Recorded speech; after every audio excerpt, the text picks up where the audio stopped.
হযরত আদম নিজের বেটাকে বলছেন যে বাপুরে, আল্লাহর যখন নাম লিবে বেটা, তো আল্লাহর নামের সঙ্গে নামে মুহাম্মাদি লাগিয়ে দিও। হযরত আদম নিজের বেটাকে বলছেন, শীস আলাইহিস সালামকে। তখন আমাদের নবী জগতে আসেননি, তখনকার কথা। হযরত শীস আলাইহিস সালাম বলেন, আব্বা জান আপনি তো আল্লাহর নবী, আপনি আদম শফিউল্লাহ, তো আপনার নাম লাগাতে বলছেন না, আল্লাহর নামের সঙ্গে নামে মুহাম্মাদি কেন বলছো? হযরত শীস বলছেন যে আপনি তো আদম নবী, আদম শফিউল্লাহ, তো আপনার নাম লাগাইতে বলেন, নামে মুহাম্মাদি কেন লাগাইতে বলছেন? তো হযরত আদম নিজের বেটাকে তখন বুঝাচ্ছেন। তো কি বলে বুঝাচ্ছেন, খুব ধ্যান দিয়ে কথাটি মনে রাখবেন, ভুলিয়েন না। হযরত আদম বলেন, এই লাডলা দুলারা শীস শুনো, আল্লাহ যখন আমাকে মাটির পুতলা বানালেন, আমার দেখার শক্তি ছিল না, বলার শক্তি ছিল না, চলার শক্তি ছিল না, আমি মাটির পুতলা দাঁড়িয়েছিলাম, কারণ আমার মধ্যে আল্লাহ তখন রুহু দেননি। তো আল্লাহ যখন রুহু দেয়নি আদমের ভিতর, তো হাত পাও নড়বে না, কথা বলতে পারবে না, মাটির পুতলা দাঁড়িয়ে আছে। ওই সমাতে যখন মাটির পুতলা তৈরি হইল হযরত আদমের, আর ওর মধ্যে আল্লাহ যখন রুহু দিচ্ছে, তো রুহুটা বেরিয়ে চলে গেল, আবার রুহুকে আদমের ভিতরে দিচ্ছে, ফের কিন্তু রুহু বেরিয়ে চলে যাচ্ছে। এর মানে হযরত আদম জীবিত হচ্ছেন না। তৃতীয় মার্তবা রুহু বলছে কি আল্লাহ, তোমার আদমের ভিতর তুমি দিচ্ছ আমাকে, আর আমি বেরিয়ে চলে যাচ্ছি, কারণ একটাই, আদমের ভিতর যে এত অন্ধকার, আমি যে বসবো কোথায় জায়গায় খুঁজে পাচ্ছি না, বলে আমি ওর মধ্যে থাকতে পারি না। তখন আল্লাহ আমাদের দয়ার নবীর এক টুকরা নূর নিলেন আর আদমের ভিতরে ছাড়লেন। তারপরে যেমনই রুহুকে দেওয়া হলো, রুহু কিন্তু বেরিয়ে আসলো না। তো আল্লাহ বলছেন কে রুহু अब तो निकल जा, अब क्यों नहीं निकलता है? तो रूहू बोलছে खुदा कायनात की आलो एक तरफ और आदम के अंदर की आलो एक तरफ, সারা জগতের আলো একদিকে আর আদমের ভিতরকার আলো একদিকে। এখানে বক্তব্যটা স্পষ্ট বোঝা গেল যে যদি আদমের মধ্যে আমাদের দয়ার নবীর একটুকু নূর না দিতেন, তো রুহু জাগা করত না, আর রুহু যদি জাগা না করত, তো আদম জীবিত হইত না। আদম যদি জীবিত না হতো, তো মা হাওয়া তৈরি হইত না, আর মা হাওয়া যদি তৈরি না হতেন, তো দুইজনের বিয়ে হতো না, আর দুইজনের বিয়ে যদি না হইতো কে মা, তো সুলতান মৌলভী এঠে জালসা কইতো না। যা কথা ঠিক না বেঠিক বলছো না কেন বাবা, তোমার কথা ওখান থেকেই তো এসছে। তো হযরত আদমের ভিতরে আমার আপনার দয়ার নবীর নূর গিয়েছে, তারপরে আদম জীবিত হয়েছে। তো আমরা কত বড় কিসমতওয়ালা যে আমার নবীর সাদকাতি আদম জীবিত, না তো হতো না। अब ওখানে একটু আর গুরুত্বপূর্ণ কথা বলে দিই। আল্লাহ আদেশ করেছিলেন ফেরেশতাগণকে, প্রথম পারাতে লেখা আছে আল্লাহ তাআলা আদেশ করলেন कि सजदा करो, काके तो ले आदम, आदम के फसाजदू, सबने सजदा किया इल्ला इबलिस, किंतु इबलिस सजदा करलो ना, इनकार करे दिल। तो আল্লাহ তাআলা বলছে যে একে জান্নাত থেকে টাইনা আর বাহিরে ফেলে দেন। আগে কিন্তু জান্নাতি ছিল আজাজিল, আর যখন আদমকে সাজদা করতে বলল আর করলো না, তো আল্লাহ ওকে জান্নাত থেকে টাইনা বাইরে ফেলে দিলেন। তো ফারিস্তাগণ বলছে কি আল্লাহ আদমকে সাজদা করলো না বলে ওকে জান্নাত থেকে বাইরে মানে? তো আল্লাহ তাআলা বলছেন যে সে কথা নয়, আদমের পেশানিতে আমার মাহবুবের নূর চমকেছে, আমার হাবিবের নূর চমকেছে, আমি আমার হাবিবের সম্মানের জন্য একে সাজদা করতে বলেছি, ও অহংকার করলো, ইনকার করলো, তাই ওকে জান্নাত থেকে টেনে ফেলে দেওয়া হলো। এবার আপনারাই বলুন ছেলেরা, দুনিয়াতে থাকা জান্নাতের মধ্যে ছিল আর আমাদের নবীর নূরকে তাজিম করতে ইনকার করলো, আল্লাহ ওকে টাইনা জান্নাত থেকে বাইরে ফেললেন। আব যদি সুলতান মৌলভী সাহেব বাহিরে থেকে ইনকার করে তো ভিতরে কেমন করে যাবে? একটা প্রশ্ন জাগবে। যারা বাহিরে ইনকার করে ওরা ভিতরে কি করে যাবে? ভিতরে ছিল নূরে মুহাম্মাদিতে, ইনকার করলো, তোকে টেনে বাহিরে করে দেওয়া হলো। আব দেখো মা, একটা কথা আরো বেরিয়ে আসে যে আমরা দুরূদ পড়ছিলাম এখানে, যখন হযরত মা হাওয়া তৈরি হলো তো দেখতে বেটি খুব সুন্দরী, তো হযরত আদম তাকিয়ে তাকিয়ে মা হাওয়ার দিকে দেখছেন, তো মা হাওয়ার দিকে দেখছেন তো আল্লাহ বলছেন কে রোক, খবরদার হাওয়া के करीब नहीं जाना, दूर रहो। আল্লাহ বলছেন হযরত আদমকে যে দূরে থাকো, হাওয়ার নিকটবর্তী যেও না। আল্লাহ তাআলা বলছেন আদম যতক্ষণ পর্যন্ত তুমি মোহর আদায় না করেছো তুমি হাওয়ার নিকটে যেতে পারবে না। হযরত আদম বলছেন আল্লাহ আমার কাছে কি আছে কি নাই সবই তুমি জানো, আমি কি জিনিসের মোহর দিব? আল্লাহ তাবারক ওয়া তাআলা বলছেন আদম তোমাকে সোনা চাঁদি হীরা মতি কিচ্ছু লাগবে না, তুমি আমার মাহবুবের প্রতি আমার আখেরি নবীর উপরে 11 মার্তবা দুরূদ পড়ো, সেটাই তোমার বিয়ের মোহর। আমাদের নবীর প্রতি 11 বার দুরূদ পড়েছেন হযরতে আদম, তারপরে বিয়ের কিন্তু মোহর হয়েছে। বলেই আমরা খুব নাজ করি আর নিজের কিসমতের প্রতি অহংকার করি। সত্যি আমরা ভাগ্যবান যে আমরা আখেরি নবীর উম্মত হয়েছি। ভাইরা বাপেরা আমার, শুধু এটাই নয়, চলুন একটু কার আগে।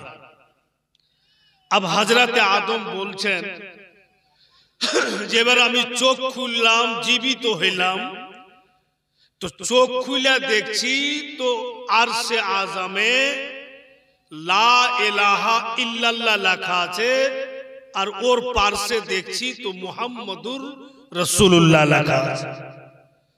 আমি জান্নাতের দরওয়াজাতে দেখছি তো নবীর নাম,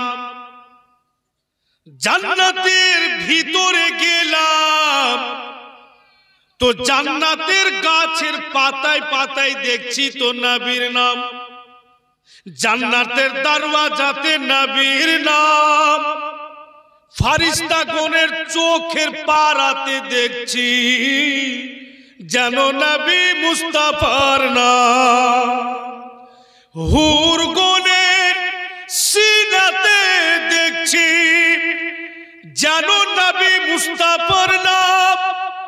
আল্লাহ তাআলাকে জিজ্ঞাসা করা হলো আল্লাহ জান্নাত তো তুমি বানিয়েছো, জান্নাতের দরওয়াজাতে তোমার নবীর নাম কেন? জান্নাতি গাছ তো তুমি বানিয়েছো, তোমার নবীর নাম কেন? আরশে আযম তো তুমি বানিয়েছো, তোমার নবীর নাম কেন? আল্লাহ তাবারক ওয়া তাআলা বলেন বানাইবের কাম আমি বানিয়ে দিয়েছি, কিন্তু মালিক আমি আমার নবীকে বানিয়েছি। আমার বানাইবের কাম বানিয়ে দিয়েছি, কিন্তু মালিক আমি আমার নবীকে বানিয়েছি। আর যে মালিক হবে ওরই কিন্তু নাম লেখা হবে। তো আল্লাহ যদি জান্নাতের মালিক রাসূল আল্লাহকে বানিয়ে দেয়, তো আল্লাহর বান্দা বান্দি কিছু করার নাই, আল্লাহর মর্জি, আল্লাহর ইচ্ছা। अब এখানে এটাও বোঝা গেল যে যখন জান্নাত বানিয়েছেন আল্লাহর মালিক রাসূল আল্লাহ, তো নবী পাকের আদেশেই কিন্তু জান্নাত যেতে হবে, আর ওনার দামান ধরেই কিন্তু জান্নাত যেতে হবে, নাই তো উপায় নাই, কোনো মতেই যেতে পাওয়া যাবে না। আপনি আমার বাড়ি যাবেন, আমার দরওয়াজাতে আমি বসে আছি, তো আপনি আমাকে জিজ্ঞাসা করবেন না যে বাড়ির ভিতরে যাব কি যাব না, আর আমি বসতে যাব আর আপনি পাকা মুখ করে ঢুকে যাবেন, জবরদস্তি তো বের করবে না, দুর্দান্ত বের করবে যে মালিক বসে আছে এটা, আর তুই না বুঝলে আমার বাড়ি চলে যাবে, জিজ্ঞাসা করতে হবে। তো যাই হোক বেরাদার ভাইরা বাপেরা আমার, তো সত্যি আমরা কিসমতওয়ালা, আমরা আখেরি নবীর উম্মত। আর চলুন বেরাদার, আমাকে এমনই একটা বক্তব্য বলতে বলা হয়েছে যে সব জায়গাতে ওই ধরনের বক্তব্য হয় না, কিছু কিছু জায়গাতে হয়। তো আমি বলে দিচ্ছি, আমাকে বলা হয়েছে যে হযরত আলী শেরে খোদা, নবী পাকের জামাই আর সাইয়্যিদা খাতুনে জান্নাতের বিয়েটা কি করে হলো, কিভাবে বিয়েটা হয়েছে। তো কথাটা হচ্ছে যে ওনাদের বিবরণ খুব লম্বা চওড়া, যার শেষ নাই। এখন ওনাদের বিয়ের বিবরণ বলতে বলেছে, এর পিছনে উদ্দেশ্য কি আছে ইনশাআল্লাহ আমি বুঝতে পারছি যে কিসের জন্য প্রস্তাবটা রাখা হয়েছে। তো সত্যি যিনি বলেছেন উনি অনেক চিন্তা ভাবনা করেই বলেছেন। কথাটা হচ্ছে, ধ্যান দাও মা বেটিরা বোনেরা, হযরত মা ফাতেমার বিয়ে নবী পাকের ছোট বেটি হযরত আলীর সঙ্গে হয়েছে।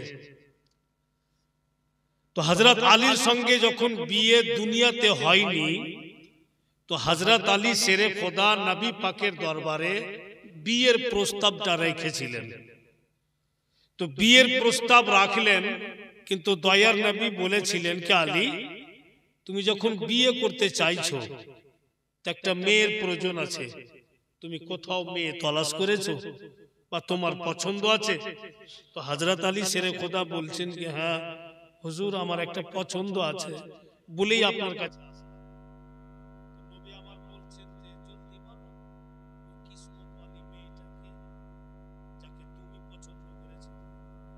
হযরত আলী বলতে চাইছে আর ভয়ে কিন্তু চুপ করে দাঁড়িয়ে আছে, যে আমি বলবো তো বলবো কেন, মানে নবী পাকের বেটিরই কথাটা বলবে।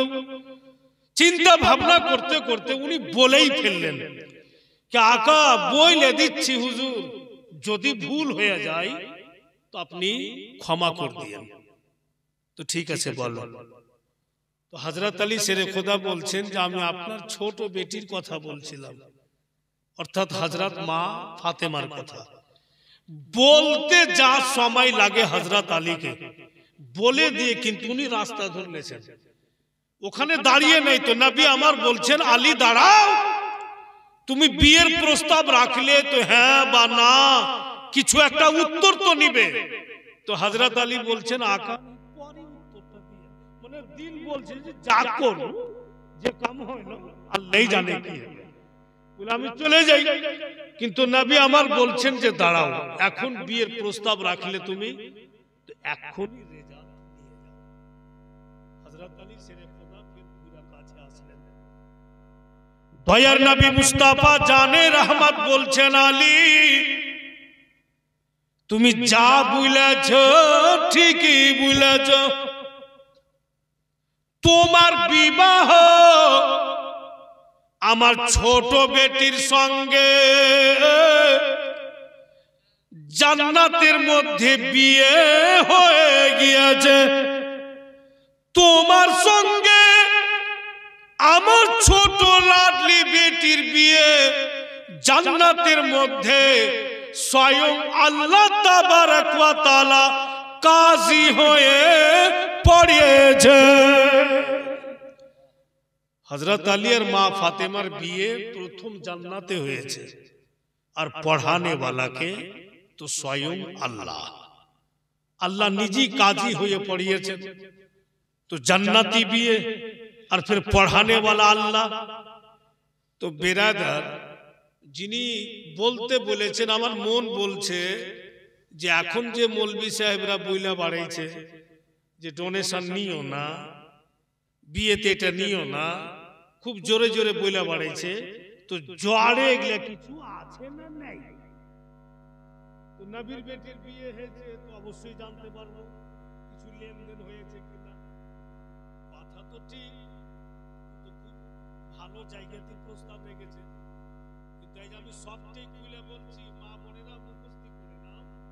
এবার যে ছেলেরা বিয়ের কথা বলবে, তো যেটি করবো কিনা ওইটি টানে দিয়ে হাত বাকির কিচ্ছু দিয়ে যখন শুনবে তো ওইটি দাঁড়ে দিতে। তো যখন বিয়ে হলো বেটি হযরত আলীর সঙ্গে, তো নবী আমার বিদায় দেয়নি বেটিকে। গ্রামের লোক বলছে যে হুজুর মেয়ের বিয়ে দিলেন তো বিদায় দেন বেটিকে। আকা মাওলা বলছেন না, আলী আমার বাড়িতেই বড়, আলী আমার উংলি ধরে চলতে শিখলেন। এখন যে বিয়ে দিলাম আমার মেয়ের সঙ্গে, ওর জন্য আমি একটা নতুন বাড়ি বানাবো, তারপরে আলীর বিদায় হবে। তো নতুন বাড়ি হলো, আব জামাই বেটিকে বাপু দানে দিবে রাসূলুল্লাহ। তো কি দানে দিবে? আকা মাওলা সরওয়ারে কায়নাত চুপচাপ বসে আছেন। বন্ধুগণেরা, মা বেটিরা বসে থাকতে থাকতে যেন সময় চলে আসছে বিদায় কি দাওয়াত। নবী আমার একটা খেজুরের গাছকে এইভাবে ইশারা করলেন। খেজুরের গাছকে ইশারা করে যেমন যেমন উংলি টানছেন নবী পাক, খেজুরের গাছের পাত খেজুরের গাছ থেকে ছুটে ছুটে নবী পাকের কদম তলে। উনি যে গাছে উঠা পাত কাটবে সে কথা নয়, ইশারা করলেন, খেজুরের পাত চলে এলেন। এবার আমি আপনি যদি কোনো পাতকে ইশারা করি তো আসবে? কখনো আসবে না। পাত এলো, এবার নবী আমার হাতিয়ার নিলেন আর খেজুরের পাতকে মা বেটিরা একদম ছোট্ট ছোট্ট করে কাটছেন নবী পাক বসে বসে। তো সাহাবাই কেরাম বলছেন, আকা এত মেহনত কিসের জন্য, কি করবেন এত জিরা জিরা করে পাত কেটে? তো দয়ার নবী বলছেন যে আমি জামাই আর বেটির জন্য বিছানার গদ্দি বানাবো আর বালিশও বানাবো। আমাদের দয়ার নবী খেজুরের পাতকে একদম জিরা জিরা করে নিজের হাতে কেটে কেটে বিছানের গদ্দি এবং বালিশও বানিয়েছে। আর খেজুরের পাতের জায় নামাজ নিজের হাতে নবী পাক বুনিয়েছেন আর বলেছেন যে এই জায় নামাজ দানে দিব আলীকে, এতে আমার ফাতেমাও নামাজ পড়বে, এতে আমার জামাইও নামাজ পড়বে। আর সুলতান মৌলভী সাহেব যখন বেটির বিয়ে দিল, তো 72 ইঞ্চির একটা টিভি দিলে, এলসিডি দিলে, যে আমার জামাইও দেখবে আমার বেটিও দেখবে, লাতি লাতি না ওরাও দেখবে। মানে জামাই বেটি জাহান্নামে যাওয়ার টেনশন নাই, তোরা কি আমি সব দিয়ে দেব, যা মানে রাস্তায় দিয়ে দেব, খুঁজে বাড়াইতে। এই হাল হবে।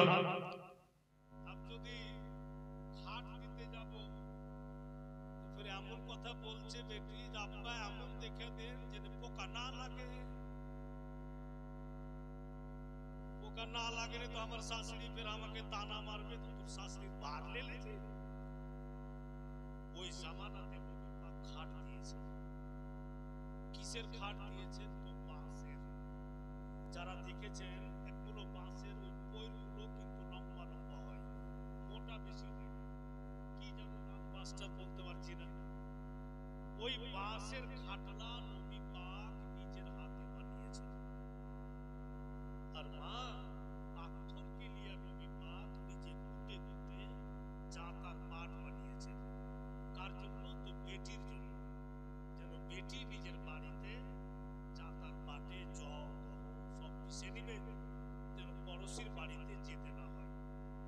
দিয়েছেন নবী আমার তখন, এইভাবে দিয়েছেন। আজকাল যদি এরকম কক্ষে দান দিতে চায় যে চাঁদার পাঠ দিব, চাই নামাজ বুনিয়ে দেব, আমার তো মনে হচ্ছে যে যাকে দিতে পাকিস্তান চলে এমন দেশে যাব যে এইসব দানেরই না হয়। বেরাদার ভাইরা বাপেরা বলার উদ্দেশ্য এটাই যে সব কিছু ভাইরা মা বোনেরা নিজের হাতে আছে। আপনি যেমন করবেন তেমন আপনাকে সওয়াব পাওয়া যাবে। ভালো মন্দ সবই আমরা বুঝতে পারছি যে কোনটা ভালো আর কোনটা মন্দ। 50-60 বছর 70 বছরের জীবনের জন্য মানুষ অনেক কিছু করছে, বাড়ি ঘর গাড়ি ইটা উটা জমি কিনা, আর দেখতে দেখতে সব পড়ে থেকে ও কবরে যে শুয়ে সব থেকে যাচ্ছে দুনিয়াতে। তাই এমন কাজ করে যাও, এমনই কাজ করে যাও পৃথিবীর বুকে যে তুমি কবরে চলে যাবে ফিরবি তুমি সওয়াব পাবে।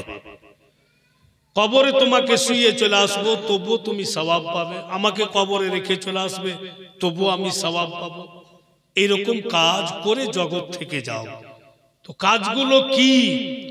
যে আমি মরে যাব তবুও সওয়াব পাবো। কাজগুলো হচ্ছে যে একটা গরিব দুঃখীর ছেলে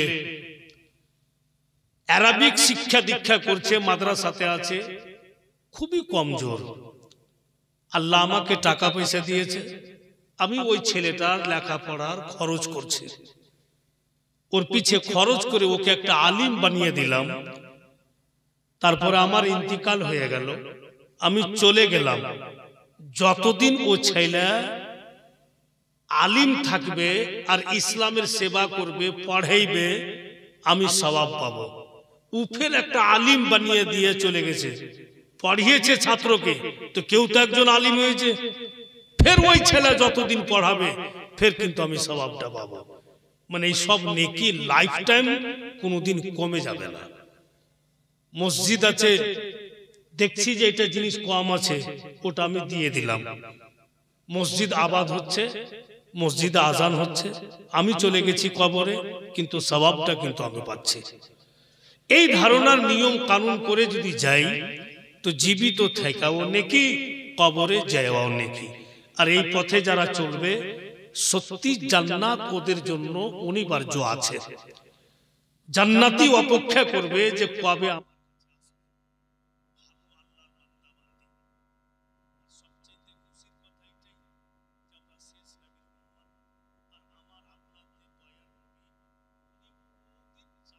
যে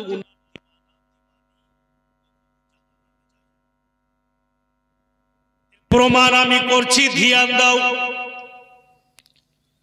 কত মর্যাদা কত সম্মান নবী পাকের, দয়ার নবী যখন আল্লাহর সঙ্গে দেখা করতে যাচ্ছিল, হযরতে জিবরিল আমিন আল্লাহর আদেশে নবী পাকের কাছে আসলেন। ऐसा দেখছেন হযরতে জিবরিল ফেরেশতাগণের সরদার আমাদের দয়ার নবী আরাম করছে। হযরতে জিবরিল উনি নবী পাকের দিকে দেখছেন আর ভাবছেন আল্লাহ কেমন করি, নবী পাক তো আরাম করছেন, চোখ দুটি হিলাবো তো বেহুরমতি,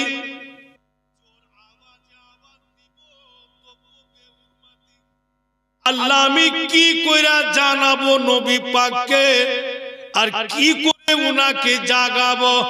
হযরতে জিবরিল আমিন বলেন আল্লাহ তুমি বলো, তুমি আমাকে পাঠিয়েছো, তোমার নবীকে নিয়ে যাব 7 আসমান উপরে, তোমার সাথে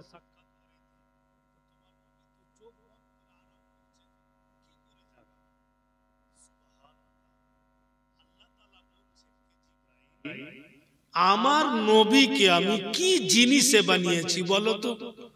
তো জিবরিল আমিন বলছেন যে আল্লাহ তোমার নূরে, আর জিবরাইল তোমাকে কি জিনিসে বানিয়েছি বলো। তো জিবরিল আমিন বলছেন যে তোমার নবীর নূরে, মানে আমাদের নবী আল্লাহর নূরে, আর জিবরাইল আমিন আমাদের নবীর নূরে। শুধু জিবরিল বলে না, তামাম ফেরেশতা, জমিন আসমান, সূরজ চাঁদ সিতারা সব কিন্তু আমার নবীর নূরে সৃষ্টি হয়েছে, আর নবী পাক স্বয়ং আল্লাহর নূরে। আল্লাহ বলছেন যে এবার বলো জিবরিল, তোমার ঠোঁট দুটি কি জিনিসে বানিয়েছে।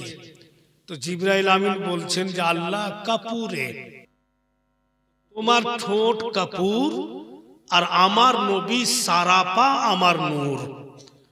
এই জিবরাইল তোমার কপাল চোখের পাতা আর ঠোঁট আমার নবীর পায়ের তলাতে লাগাও, আমার নবী তোমাকে চোখ খুলে দেখবে। জোরে বলুন সুবহানাল্লাহ। পায়ের তলা কার? তো আমাদের নবীর। ঠোঁট লাগাবেন কে? তো জিবরিল আমিন। পায়ের তলা কার? তো আমাদের নবীর। কপাল লাগাবেন কে? তো জিবরাইল আমিন। পায়ের তলা আমার নবীর, আর চোখের পাতা লাগাবেন হযরতে জিবরাইল। লাগাইলেন, নবী আমার চোখ খুলে দেখলেন। অনেক কথা আছে এখানে, ওদিকে আমি যাই না। যেই বক্তব্যটা বলার জন্য বললাম, ওই জিবরাইল আমিন নবী পাককে যখন জান্নাত ঘোরাচ্ছিলেন মা বোনেরা, তো জান্নাতের মধ্যে রাসূলুল্লাহ দেখছেন আদম নবীর চেয়ার, ইব্রাহিম নবীর চেয়ার, ইসমাইল নবীর চেয়ার, तमाम নবীর চেয়ার কিন্তু জগমগ জগমগ করছে। আর আমাদের নবী নিজের চেয়ারখানা দেখতে পাচ্ছেন না। দয়ার নবী মুস্তাফা নজর দড়িয়ে দেখছেন तमाम নবীর কুরসি চেয়ারখানা জান্নাতের মধ্যে, আর নবী মুস্তাফার চেয়ারখানা যেন জান্নাতের দরওয়াজা। নবী মুস্তাফা সাজদাতে পড়লেন আর বলছেন, আল্লাহ তুমি আমাকে तमाम নবীর সরদার বানিয়েছো, তুমি আমাকে হাবিব আল্লাহ বানিয়েছো। तमाम নবীর চেয়ার জান্নাতের মধ্যে, আমার চেয়ারখানা কেন দরওয়াজা? আল্লাহ বলছেন, ইফারাসিকা ইয়া মুহাম্মদ, এই আমার হাবিব তুমি সাজদা থেকে মাথা উঠাও। কি গো, নিন তিন বাড়ছো নাকি? এমনি তো আমার বলতে জি করে না লোকজন দেখে, আর তোমরা যদি অসুবিধে। আজি বাবা, দুনিয়াতে তো বহুত জালসা দেখেছি, কিন্তু এত বড় মাজমা কাউ দেখতে পাইনি। হ্যাঁ, লাইফে এত বড় মাজমা প্রথম দেখলাম। আমি কিন্তু কিছুদিন এখানে চিস্তি নার্সিং হোমে খুব ঘোরাঘুরি করছিল, মনে একটা পেশেন্ট ছিল তো খুব জুনু নানা, রোজ আমাকে চা খিলায় আর আমি খালি ওর কাছে বসে থাকি।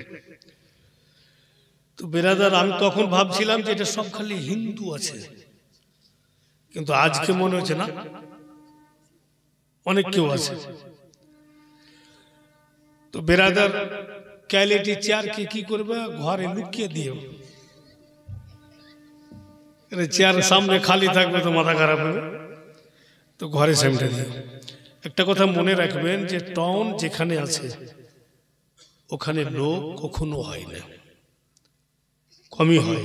কারণ যে টাউন সিটির লোক ওরা চালাক বেশি, ওরা চিন্তা ভাবনা করে কাজ করে। এগুলো ছোট মোটো কাজে ওরা আসে না, ওরকে নেকির বোরা ভরে গেছে, আর আল্লাহ ওরাকে জান্নাতের টিকিট দিয়ে চলে গেছে যে তোরাকে টেনশন নেই, তোরা 36 ঘন্টা ঘুমা বা যেতে যা বিশেষকে যা, টিকিট তোরকে ঝুলছে জান্নাতের, তোরাকে পারওয়া নেই।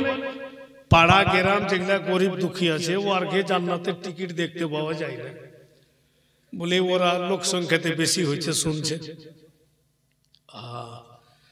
খালি কালিয়াচকের মাটিতে একটাই জায়গাতে লোক হয়, শুধু জুলুসে মুহাম্মাদিতে হয়, তাছাড়া টাউন শহরে অতটা লোক পাওয়া যায় না। তো ফির ভি সংখ্যাতে যদিও কম আছে, তো দিল ঠিক রাখো, কে জানে এটাই যদি নাজাতের জারিয়া হয়ে যায়, আখেরাত যদি আল্লাহ এটাই পছন্দ করে নেয় তো আমার বেড়া পার হয়ে যাবে। কারণ যে আল্লাহ বিশাল বড় দয়ালু, আল্লাহর দয়ার শেষ নেই। যত জ্বালাইছে আল্লাহর বান্দা, যদি কোনো বান্দার মধ্যে মালিকানা থাকতো ওকে রোজ মারত, কিন্তু আল্লাহ দয়ালু, দয়ার শেষ নেই বলে উনি সব সহ্য করে নিচ্ছে। বলি তো আমরা দুয়াতে বলছি, আল্লাহ যেমনই আছি বান্দা তো তোমারই, ভুল করছি কিচ্ছু भी করছি फिर भी তোমারই বান্দা, তুমি মাফ করে দাও। বিরাদরান ইসলাম, আর আল্লাহ বলছে যে বান্দা বল আমাকে, তোর যা প্রয়োজন আছে বল, দিব আমি। তো যাই হোক, তো কি শুনলেন যে জান্নাতের মধ্যে সমস্ত নবীর চেয়ার, আমাদের নবীর চেয়ার দরওয়াজায়। আল্লাহ তাআলা বলছেন, নবী গো এমন জায়গাতে তোমার চেয়ার রেখেছি, কে জান্নাতে যাবে তুমি দেখতে পাবে, আর কে জাহান্নামে যাবে সেটাও তুমি দেখতে পাবে। নবী গো তোমার উম্মতির মধ্যে যদি কেউ জাহান্নামে যায় আর তুমি দেখতে পাবে, দেখার পরে বলা তোমার কাম যে আল্লাহ এটা উম্মত আমারই, আল্লাহ তুমি ক্ষমা করে দাও। বলো তোমার কাম, আর ক্ষমা করে দিয়ে জান্নাতি করা আমার কাম। রাসূলুল্লাহ আবার সাজদায় পড়লেন, আর সাজদায় পড়ে বলছেন যে আল্লাহ সব নবীর চেয়ার জান্নাতের ভিতরে থাক, আমারটা এখানেই থাক, এই জায়গাতেই নিব, কারণ আমার প্রত্যেক দিওয়ানা দিওয়ানিকে আমি জান্নাতি করতে চাই।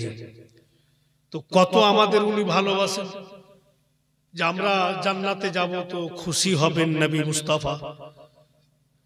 আর যদি আমরা দোজখে চলে যাই তো কষ্ট পাবেন দয়ার নবী।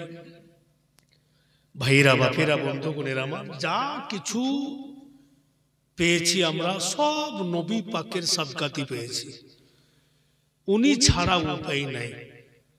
তো বলেন তো দেখি যে হযরতে নূহ নবীর সাফিনা কাস্তি যখন নদীতে ডুবতে যাচ্ছিল, তখন হযরত নূহ নবী বলছেন যে আল্লাহ এই তুফান থেকে আমার কাস্তিকে তুমি বাঁচিয়ে নাও তোমার নবী মুহাম্মদুর রাসূলুল্লাহ সাল্লাল্লাহু তাআলা আলাইহি সাল্লামের ওসিলাতে। তখন উনি ওসিলা দিয়েছেন। এত স্পষ্ট বোঝা গেল যে সব শেষে নবী পাক এসেছেন, কিন্তু আল্লাহ উনাকে সর্বপ্রথম তৈরি করেছেন। বলেই তো আল্লাহ কোরআনে বলে দিয়েছেন যে আমাকে রাজি করতে চাও তো আগে আমার নবীকে রাজি করো, আমাকে আপনা বানাইতে চাও তো আগে আমার নবীকে আপনা বানিয়ে নাও। বলেই মা বেটি বোনেরা সব কিছু যদি ভুলে যাও, কিন্তু নবীর মতেই ভুলতে হবে না। কারণ যে ঈমানের মোকাম্মল ঈমান হওয়া, পূর্ণ ঈমান হওয়ার স্পেশাল শর্ত হচ্ছে নবীর মোহাব্বত। বাপ চাইতো বেশি নবীকে ভালোবাসতে হবে, মা চাইতো বেশি নবীকে ভালোবাসতে হবে। হযরত উমর ফারুক রাদিয়াল্লাহু তাআলা আনহুর ঘটনা আছে। উনি খুব মিজাজি, খুব রাগাল লোক। তো নবী পাক বলছেন যে উমর কতটা আমাকে হযরত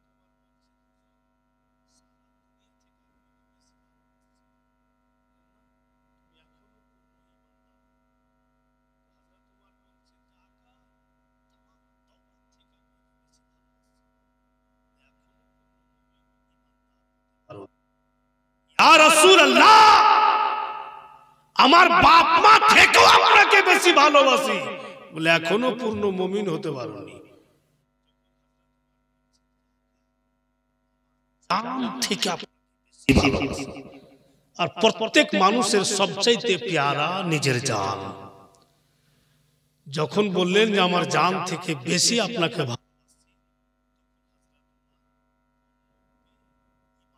মুকাম্মাল হলেন। তো নবীর মোহাব্বতটা কত সুন্দর। যাই হোক, যে কয়েকজন আছেন একবার আর দুরূদ শরীফ পড়েন, তারপরে চিন্তা ভাবনা করি যে কাল আসবো না আজ বাড়ি ভেগ যাব। ফয়সালা কিন্তু আজ হবে। এবার দুরূদ শরীফ পড়েন, আল্লাহুম্মা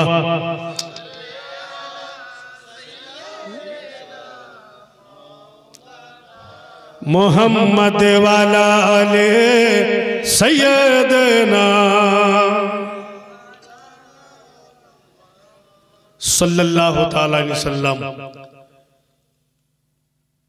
खुदा के दीन का चर्चा कभी भी हम न छोड़ेंगे। खुदा के दीन का चर्चा कभी भी हम न छोड़ेंगे। नबी के नात का नगमा कभी भी हम न छोड़ेंगे। खुदा के दीन का चर्चा कभी भी हम न छोड़ेंगे। नबी के नात का नगमा कभी भी हम न छोड़ेंगे। जो करना है तू कर ले जा, कभी भी हम न छोड़ेंगे। नजदी जिक्र आका का, ओ नजदी जिक्र आका का कभी भी हम न छोड़ेंगे। नबी के नात का नगमा कभी भी हम न छोड़ेंगे। सुभान अल्लाह, सुभान अल्लाह। ब्रदर, আমি যেহেতু কালিমি পীর সাহেবের মুরিদ, হুজুর সৈয়দি মুর্শিদি মসরুর আহমদ কালিমি চিশতি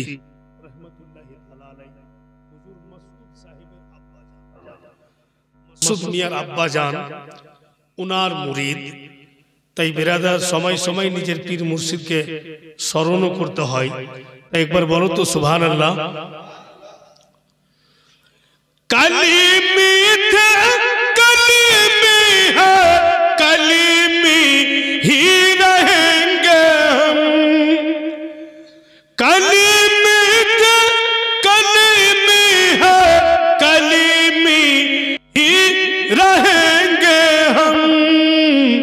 मेरे मसरूर का नारा, मेरे मसरूर का नारा कभी भी हम न छोड़ेंगे। नबी के नात का नगमा कभी भी हम न छोड़ेंगे। बिरादरान इस्लाम,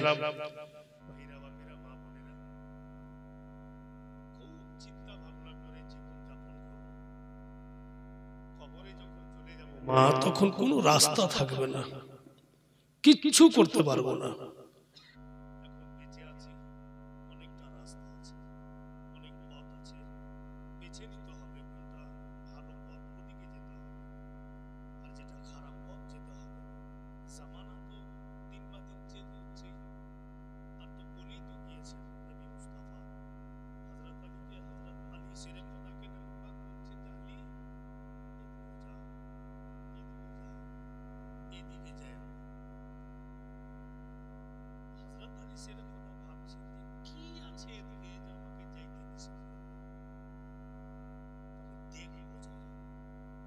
কিছু তো আছে, তো নিষেধ।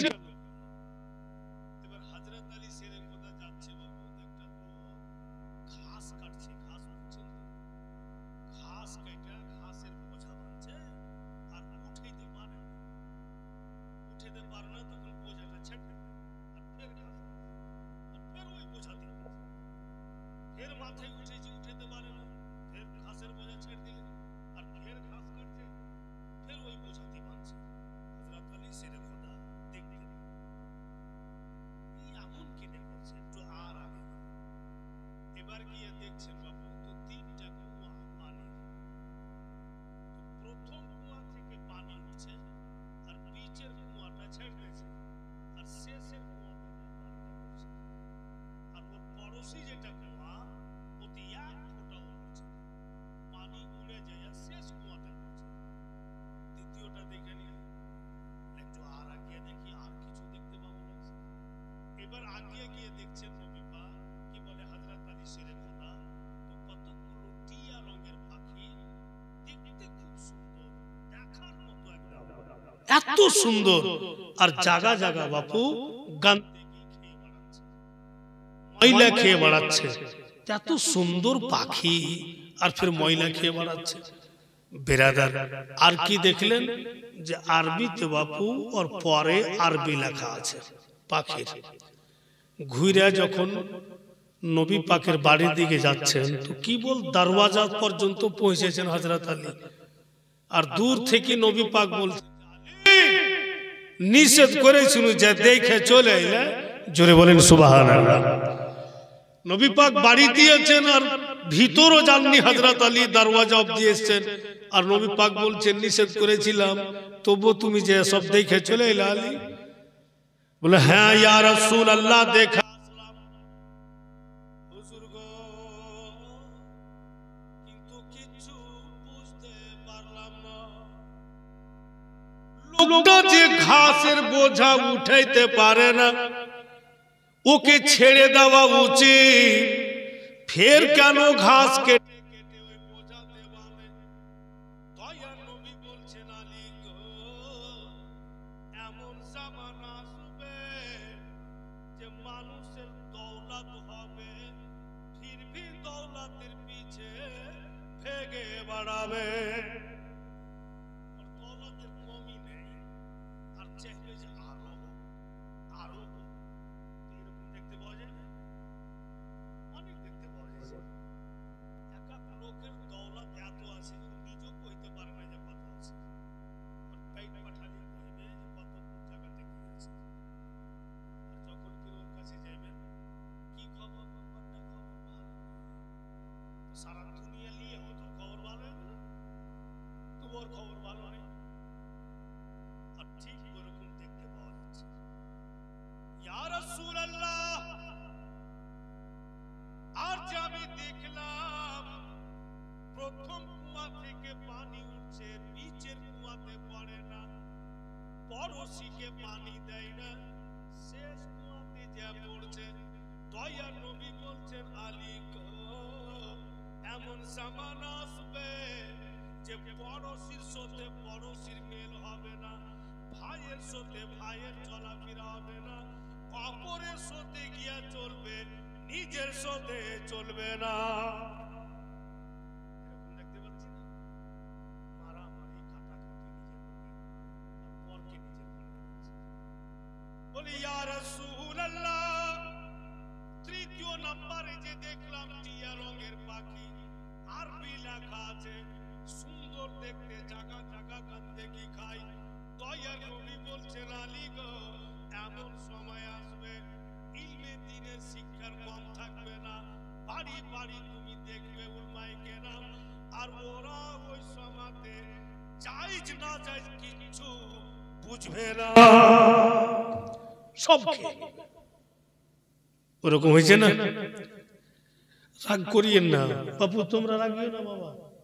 হ্যাঁ, কিছু কিছু লোক আলিম আছে যে बड़का सारा पैसा वाला তোর বাড়ি দোয়া করতে যাবে, কিন্তু লোকটা সুদখোর, কিন্তু তো জানছে যে আমাকে 15,000 10,000 দিবে, তার বাড়ি যাই, গরিবের বাড়ি গেল না, তো বলুন গন্দেগি।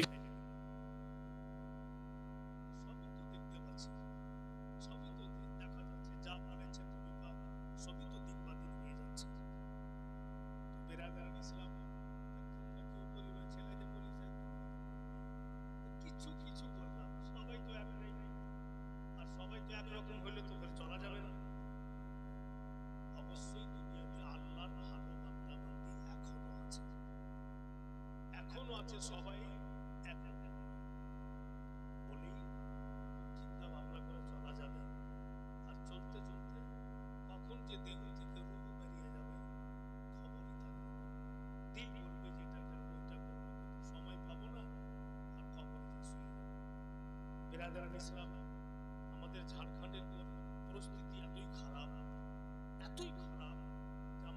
আওয়াজ উঠায় এক মুসলমানকে বাঁচাতে গিয়ে যদি আমার গলা কেটে যায় তো নিশ্চয়ই আল্লাহ আমাকে শহীদের দরজা দেবে। কিন্তু এই মুসলমান মীর জাফর আমাদের মধ্যে কতগুলো ঘোটালা ঢুকে আছে। আমাদের মধ্যেই ফের বলছে, যখন আন্দোলন করছে তো বলছে আরে ছোড়ো না, গুঠলি মত গিনো, আম খাও। আমাদের মধ্যেই বলছে, তো বুঝে নিতে হবে যে ওখানে জুড়ে আছে। বলছে না একটা ওই দিহাতি ভাষাতে, কেউ বলছে কাদিয়া ভাষাতে, কি দেখবো তোর দিক, ধোঁয়া উঠছে মোর দিক। তা অন্য করে কি দেখতে যাব, নিজের পক্ষে তো সব খারাপ। আল্লাহ তাবারক ওয়া তাআলার কাছে দোয়া করুন যেন আল্লাহ সকলকে ভালো রাখে।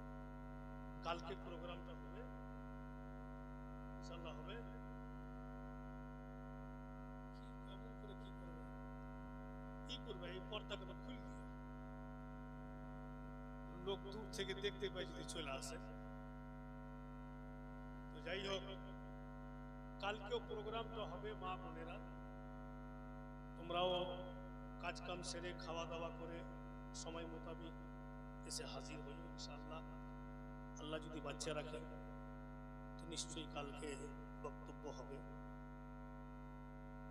এখন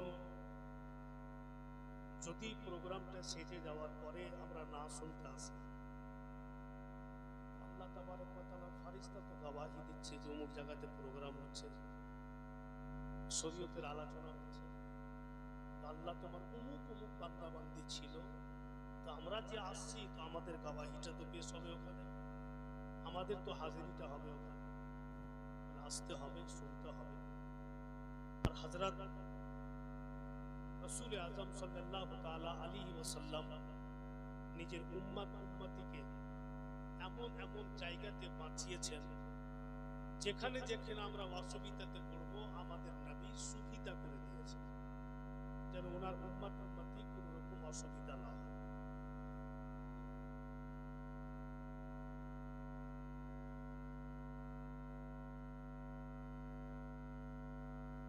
বাংলা তো পড়তে পারি না রে, বাংলা থেকে ঝামেলা।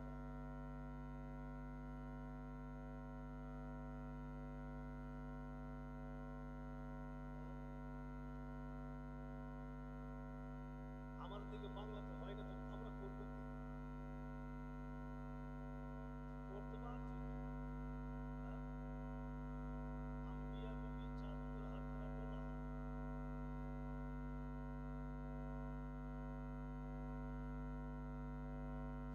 সবটা গজব সবাই জানেন, এটা বলুন তো জানি না রে বাবা, তো কম করে বলো। আমার শোনা গজব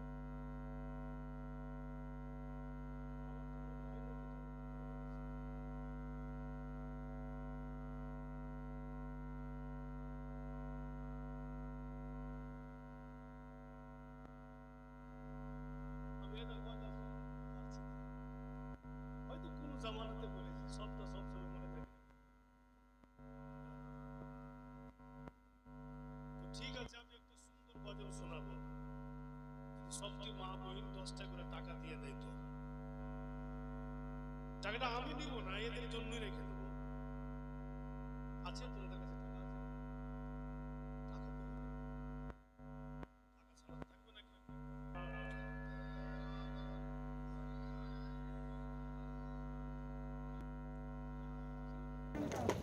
কেমনে মদিনা যাব প্রাণে আর সহে না, সুবহানাল্লাহ কেমনে মদিনা যাব প্রাণে আর সহে না, ডানা যদি পেতাম আমি উড়ে যেতাম মদিনা, কেমনে মদিনা যাব প্রাণে আর সহে না, ডানা যদি পেতাম আমি উড়ে যেতাম মদিনা। ও আমার দয়ার নবী আমায় ভুলে যেও না, ডেকে নাও মদিনা আকা, ডেকে নাও মদিনা। মদিনাতে গিয়ে নবী আমি সেথায় গিয়ে মিটাবো মদিনাতে গিয়ে নবী তোমার দিদার করিব মনে জ্বালা আমি সেথায় গিয়ে মিটাবো তোমায় না দেখিলে শান্তি পাবো না ডেকে নাও মদিনা আকা ডেকে নাও মদিনা মেরাজেতে গিয়ে নবী আরশে পৌঁছিলেন খোদার সাথে দিদার করে নামাজ নিয়ে আসিলেন মেরাজেতে গিয়ে নবী আরশে পৌঁছিলেন খোদার সাথে দিদার করে নামাজ নিয়ে আসিলেন নামাজ হবে কবরের আলো অন্ধকার রবে না ডেকে নাও মদিনা আকা ডেকে নাও মদিনা ব্রাদার ইসলাম এই জন্য বললাম আপনাদের যে অবশ্যই কালকে আসবেন বলতে পারা যাচ্ছে না যে কবে কি হাল হবে বাস নসিহত স্বরূপ আমি খুব একটি গুরুত্বপূর্ণ কথা বলছি ধ্যানে রাখি এমনই এক আল্লাহর বান্দা ও শুয়ে আছে আর স্বপ্ন দেখছে কি দেখছে স্বপ্ন বেটিরা যে বাঘ ওকে ধাওয়া করছে আর লোকটা জান বাঁচাবের কারণে ভেগে চলে যাচ্ছে কিন্তু বাঘ ওর পিছে ধাওয়া করতেই আছে মাঠে যখন চলে গেছে ওই ব্যক্তি তবুও বাঘ ওর পিছনে দৌড়ছে তো ভাবলো যে আর আমি বাঁচবো না এই বাঘ আমাকে ধরে নেবে আক্রমণ করে দেবে ওই ব্যক্তির নজরে পড়ছে যে একটা কুয়া তো কুয়ার কাছে গিয়ে দেখছে যে বহু পুরাতন কুয়া ও জান বাঁচাবের ভয়ে মায়েরা বেটিরা বাপেরা ছেলেরা আমার ওই কুয়ার মধ্যে চলে যায় আর কুয়ার মধ্যে ওই যেমন পুরাতন বাড়ি ঘর থাকে আর কিছু জঙ্গল বেরিয়ে যায় তো ওই কুয়ার ভিতর ওয়ালে বনের ঝুড় লাগা আছে ওই লোকটা কিন্তু বনের ঝুড় ধরে আর ঝুলে আছে যে বাঘ যখন চলে যাবে আমি বেরিয়ে চলে যাব অনেকক্ষণ ধরে বনের ঝুড় ধরে আছে কোন রকম মাথাটা উঠিয়া দেখছে বাঘ আছে না গেল নজর করে দেখছে যে বাঘ কোথাও যায়নি ওখানেই বৈশা আছে এই কিন্তু আর বের হইতে পারছে তো বনের ঝুড় ধরে চিন্তা করছে যে কি করব বাইরে তো বাঘ আছেই কবে যে বাঘ এখান থেকে যাবে যে আমি বেরিয়ে যাব হঠাৎ দেখছে মা বোনেরা যে বনের ঝুড়ে একটা খুদ মুহু লেগে আছে খুদ মুহু বুঝো যে মুহু দেয় কি বলছে ওগুলোকে না একটা ডাস অনেকটা আলাদা আর একটা দেশি খুদি মুহু ওরই কিন্তু ছাদ লেগে আছে বনের ঝুড়ে ওটাই ধরে আছে আর মুহু ছাদ থেকে টপ টপ করে পড়ছে ও তো নিচে ঝুলে আছে আর মুখে মিষ্টি মুহু ফোটা পড়ছে ও বান্দা খাইছে আর ঝুলে আছে মিঠা লাগছে খেতে এইবার হঠাৎ নজর করে দেখছে একটা কালো ইঁদুর আর একটা সাদা ইঁদুর দুই দিক থেকে বনের ঝুড় কিন্তু কাটছে আবার হালাতটা কি হবে যে ঝুড়টা বনের যদি কেটে দেয় তো আমি তো ছুটে পড়ে যাব আর ফের যখন মুখে মুখ পড়ছে ফের ইঁদুর কয়ে ভুল গেছে বাঘ কয়ে ভুল গেছে কিছু খেয়াল থাকে না আর মধু আর মুখে পড়ছে ওকে মিঠা লাগছে বান্দা খাইছে সব ভুলে গেছে আর কেমন দুনিয়ার লোক যে একটা ফোঁটা মধু আর মুখে না পড়ে মিস্টেক হয়ে কুয়ার নিচে পড়ে গেছে, তোর আফসোস রাখার জায়গা নেই। অতক্ষণ ধরে মুখ খাইছে আর একটা ফোঁটার মধু আর মুখে আসেনি, তো আফসোস, লম্বা লম্বা শ্বাস, হায় হায় মধুর ফোঁটাটা নিচে পড়ে গেল। নজর করে দেখছে তো কুয়াতে আজদাহা সাপ মুখ মেলে বসে আছে। তখন তার মনে হচ্ছে যে আল্লাহ কি করলাম, যদি বনের ঝুঁকটা ইঁদুর কেটে দেয় তো আমি তো সরাসরি সাপে পেটে যাব, আর যদি আমি বাহিরে চলে যাই তোমাকে বাঘ খেয়ে নেবে, আমি কোন দিকে যাব? যেমনই বনের ঝুড় ছুঁইটা পড়বে ঘুম ভেঙে গেল। সকালবেলা যারা যজ্ঞ আলিম ওদের কাছে গেল, আমি যে স্বপ্নটা দেখলাম কিচ্ছু বুঝতে পারলাম না। উলমাই কেরাম তামাম আলিমগণ এক জায়গাতে বৈশা বলল, শোনো, জীবনে কখনো মওতকে স্মরণ করেছো কি? বলে আমি সময় পাই না, কাজে কামে এটা ওটাতে আমি মওতকে স্মরণ করার সময় পাই না। তাই বললে গুনারা, এই জন্য আল্লাহ তোমাকে স্বপ্ন দেখিয়েছে, যেটা বাঘ তোমার পিছে ধাওয়া করছিল সেটাই হচ্ছে তোমার মওত। এর মানে মওত তোমাকে ইশারা করছে 24 ঘন্টা মওত তোমার চতুর্দিকে ঘুরছে। আর তুমি দেখলে যে সাদা ইঁদুর বনের ঝুড় কাটছে, সাদা ইঁদুর মানে তোমার দিন, তোমাকে ইশারা করছে যে তোমার দিন ক্ষত। কালো ইঁদুর তোমার রাত, রাতও তোমাকে ইশারা করছে তোমার রাত ক্ষত। আর শুনো শুনো, যেটা তুমি সাপ দেখেছিলে মুখ মেলে বসে ছিল সেটাই তোমার কবর, আর যেটা মধু তোমার মুখে গিয়েছে সেটাই হচ্ছে তোমার দুনিয়া, সেটাই হচ্ছে তোমার দুনিয়া। তুমি দুনিয়ার মায়াতে মিষ্টিতে মওত ভুলে যাচ্ছ, কবর ভুলে যাচ্ছ। ভুলে থাকিও না, মনে রাখো, স্মরণ রাখো। তাই বললাম যে আগামীকালকে সবাই এসো ইনশাআল্লাহ, যতক্ষণ শুনবে। আজকে প্রথম রাত, আশা করি বা দিল গবাহি দিচ্ছে যে আল্লাহর দয়া হবে, নবী মুস্তাফার নিগাহে কারাম হবে, নিশ্চয়ই লোকজন বাড়বে, আসবে, দিল বলছে। তখন হয়তো কিছুটা বেশি বক্তব্য অবশ্যই শুনে নেবেন। এমনি তো আমার সামান তো লম্বা বলনেওয়ালা হাম তো দিছে না। এই বাঘার বংশ রেখে যখন শেষ রাত জীবনী হয়তো কম করে তো 4 ঘন্টা। তো কথা হচ্ছে যে যত লোক থাকে শুনতে অত বক্তার এমএজ বাড়ে। কি বলছেন এমনি করে আধা ঘন্টা করেন, এটার মানে আধা ঘন্টা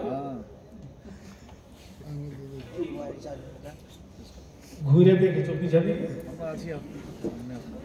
তোমার পিছা দিকে ঘুরে দেখো,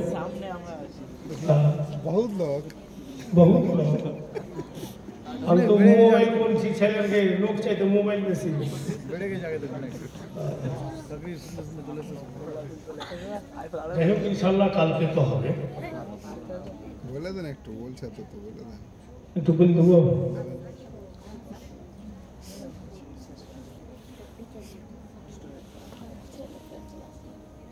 কি করা যাবে?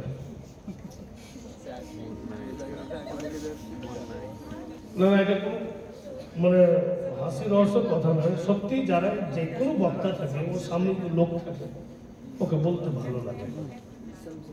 বক্তব্য জমে যাওয়া দর্শকের উপরে আছে, আর দর্শক যদি না থাকে তো ভালো ভালো বক্তব্য ওখানে ফেলিওর হয়ে যাবে, দিল লাগবে। তবে মা বোনেরা, আমি শেষের সময় একটা নসিহত করি আপনাদের, যে যারা এখনো নামাজ পড়ছেন না আল্লাহর ওয়াস্তে নামাজ পড়ুন। যে কয়েকজন বাপেরা ছেলেরা এসছেন আল্লাহর ওয়াস্তে নামাজ পড়ুন। কারণ যে নামাজ এমন একটি ইবাদত যে সমস্ত ইবাদত চাইতে আফজাল হচ্ছে নামাজ। আর যখন নামাজ পড়বো শারীরিক অবস্থা ভালো থাকবে। মা বেটিরা, আপনারা সবাই জান্নাতে যাবেন, তো আপনাদের সরদারনির নাম হচ্ছে হযরত মা ফাতেমা রাদিয়াল্লাহু তাআলা আনহা। আমরা জান্নাতে যাব, তো আমাদের সরদারের নাম হচ্ছে ইমামে হাসান ইমামে হুসাইন। আমাদের সরদার হবেন, তো আমাদের জান্নাতের সরদার আর সরদারনি উনাদের তো এক ওয়াক্তের নামাজ কাজা নেই। তো আমরা কোন ক্ষেতের বলি যে আমার বেটি, আমার বোন, আমার মা নামাজ পড়বে না, আমার ভাই, আমার ছেলে ভাতিজা নামাজ পড়বে না, আল্লাহ কি করে সন্তুষ্ট হবে? আর হযরত সাইয়্যিদা মা ফাতেমা রাদিয়াল্লাহু তাআলা আনহা ইবাদত গুজার বান্দিও ছিলেন। আর যখন রাইতে উনি নামাজ পড়তেন আর ফজরের আজান হয়ে যেত, উনি বলতেন কি আল্লাহ, তুমি ছোট ছোট রাত বানিয়ে দিয়েছো, তোমার রাত শেষ হয়ে যাচ্ছে কিন্তু ফাতেমার ইবাদত শেষ হচ্ছে। কে ওটা? তো নবীর বেটি খাতুন জান্নাত। কত ইবাদত গুজার বান্দি ছিলেন। আর ইমামে হুসাইন আলী মুকাম মার্কায়ে কারবালাতে গিয়ে সব কিছু লুটিয়ে দিয়েছেন, ফিরবি যখন জুম্মার টাইম হয়েছে উনি দস্তে কারবালাতে নামাজ পড়ে দেখাতে দিয়েছেন। তলোয়ারের সায়াতো উনি নামাজকে আদায় করেছেন। তো কিভাবে ওনারা চলেছেন, আব ওনাদেরকে আমরা মাননেওয়ালা, ওনাদের দিওয়ানা সেজে আছি, তো আমাদেরকে নামাজ পড়তে হবে আর আমরাকে সহি পথে চলতে হবে। কারণ ভাইরা, বাপেরা, মা বোনেরা ধ্যান দেন, আমরা সবাই জানি বা শুনেছি জাহান্নাম যত আছে সবচাইতে বড় জাহান্নামের নাম লিখছে কিতাবে ওয়াইল জাহান্নাম। এত বড় যার শেষ নাই। ওই ওয়াইল জাহান্নাম একটা পাথর যদি ফেলা যায় তো ৭৭,০০০ বছর লাগবে ওর তলাতে যেতে। এত গহরাই ওই ওয়াইল জাহান্নাম। আল্লাহর দরবারে কাঁদছে আর বলছে, এই আল্লাহ, দুনিয়াকে তুমি আমার পেটে দিয়ে দিও, আমি নিয়ে নেব, কিন্তু খোদা তোমার নামাজি বান্দা বান্দিকে আমার সামন দিয়ে হাঁটাই। ওর যদি শরীরের ছায়া আমার উপরে পড়ে যায় তো আমি নিভিয়া ঠান্ডা হয়ে যাব। তো জাহান্নাম ও তো নিজেই ভয় করছে নামাজিকে দেখে, ও তো নিজেই কাঁদছে আল্লাহর দরবারে নামাজিকে দেখে। নামাজি কখনো জাহান্নামকে দেখে কাঁদবে না, জাহান্নাম নামাজিকে দেখে কাঁদবে। যদি ওর শরীরের ছায়া আমার উপরে পড়ে যায় তো আমি নিভিয়ে ঠান্ডা হয়ে যাব। তো কত বড় একটা জাহান্নামের এলাজ, সেটা হচ্ছে পাঞ্জাগানা 5 ওয়াক্তের নামাজ। বলি আমাদের নামাজি হতে হবে। হযরত মা ফাতেমা রাদিয়াল্লাহু তাআলা আনহা উনি নামাজ পড়তেন ঠান্ডার সময়তো। তো ফের কেউ বলতো যে ঠান্ডার সময়তে এইভাবে নামাজ পড়ছেন তো আপনাকে ঠান্ডা মনে হচ্ছে না?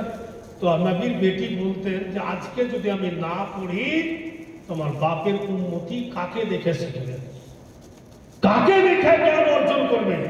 আজকে আমি পড়ছি তো ওরাও বলবে যে আমার নবীর বেটি নামাজ আদায় করেছে, ওরাও শিক্ষা লাভ করবে।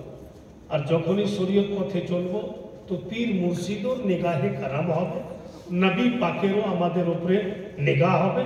আর আল্লাহ তো দয়ার শেষ নেই, তো দয়া হবে। তাই ভাইরা, বাপেরা আমার, নবী মুস্তাফা সরওয়ারে কায়নাত সাল্লাল্লাহু তাআলা আলাইহি সাল্লাম উনি স্পষ্ট বলেছেন, ওরে আমার দিওয়ানা দিওয়ানি বোনেরা, তোমরা যদি আমার পথের পথী হয়ে চলো, আমার বাতায়া হুয়া রাস্তাতে যদি তোমরা চলো, তো তোমাদের ডাকে ডাকে আল্লাহ তাআলা ৭৭,০০০ করে নেকি দিবে। এক একটা ডাকে ৭৭,০০০ করে নেকি। কিন্তু পথ যেন শরীয়তের হয়, সোচ যেন ভালাই হয়, আর যেন কাজ সুন্দর হয়। তবে আর যখন কাজ সুন্দর হবে, চোখের কাজ সুন্দর হবে, মুখের কাজ সুন্দর হবে। তো জানেন হযরতে আজরাইল ऐसा বলবে সুলতান মৌলভী সাহেবের সময় শেষ, রুহু নিবে। আমার চোখ যদি খারাপ জিনিস দেখা না থাকে তো আমার চোখ রাস্তা দেবে না, রুহু নিতেই দিবে না। হাতকে বলবে হাত তুমি রাস্তা দাও, তো হাত বলবে কি এমনই হাত, এই হাতে জীবনে শরীয়ত বিহীন কাজ করে না, এতে আমি রাস্তা দেব না। মুখ বলবে জীবনে কখনো শরীয়ত বিহীন কথা বলেনি, তাই রাস্তা দেব না। হাত চোখ মুখ কিছু রাস্তা দেবে না। আর সময় পুরে গেছে, দুনিয়া ছাড়তে হবে, তো ইন্তিকাল তো হবে না। তখন আজরাইল আল্লাহ তাআলাকে বলবে খোদা তোমারই কোন বান্দা যে তো কোনো অঙ্গই রাস্তা দিচ্ছে না, কি করে রূহ নিয়ে যাব? তখন আল্লাহ বলবেন ও আজরাইল তুমি কি এখনো চিনতে পারোনি? ই হচ্ছে আমার নবীর দিওয়ানা, ই হচ্ছে আমার নবীর দিওয়ানি, আমার নবীর পথের পথি হয়ে চলেছে। তাই শোনো, তোমার হাতে তুমি আমার নবীর নাম লিখে নাও, আর আমার নবীর দিওয়ানা সামনে ধরো, আর আমার নবীর নামকে চুমার জন্য দিওয়ানা মুখ আগে বাড়াবে, আর যখনই মুখ আগে বাড়াবে তুমি রুহু টেনে নেবে। তো রাসূলুল্লাহর নাম শুনতে যেয়ে যদি আত্মাটা বেরিয়ে যায় তো আখেরাত জগৎ কত আলো হবে, কত উজ্জ্বল হবে। কিন্তু ওই পথে চলবো তবে তো, ওই সব জিনিসে দেখবো তবে তো। বলেই চিন্তা ভাবনা করে চলুন, ইনশাআল্লাহ জান্নাত তো আল্লাহ তাআলা নিজের বান্দা বান্দির জন্যই করেছে, আমাদের জন্যই তো আল্লাহ জান্নাত বানিয়েছে। আগামী কালকে মা বোনেরা সবাই আসুন, ইনশাআল্লাহ আপনাদের দীর্ঘক্ষণ ধরে বক্তব্য শোনানো হবে। আজকে এখানে সমাপ্ত ঘটালাম। ওয়া আখিরু দাওয়ানা আলহামদুলিল্লাহি রাব্বিল আলামিন। में ये पढ़ा है हमने कुरान में ये पढ़ा है कमली वाले का रुतबा बड़ा है। सुभान अल्लाह। हमने कुरान में ये पढ़ा है कमली वाले का रुतबा बड़ा है। अर्श आज़म हो या बाग जन्नत, अर्श आज़म हो या बाग जन्नत, हर जगह उनका झंडा गड़ा है, हर जगह उनका झंडा गड़ा है। हमने कुरान में ये पढ़ा है कमली वाले का रुतबा बड़ा है। आ रहे हैं मदीने के दुल्हा, सर पे ताजे शफाअत सजा है। आ रहे हैं मदीने के दुल्हा, सर पे ताजे शफाअत सजा है, सर पे ताजे शफाअत सजा है। और देखिए हशर में हर फरिश्ता, देखिए हशर में हर फरिश्ता हाथ बांधे अदब से खड़ा है। देखिए हशर में हर फरिश्ता हाथ बांधे अदब से खड़ा है।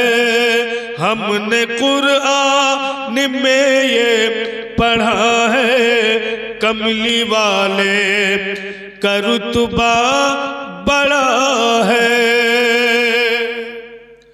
मौज़िज़ हज़रात,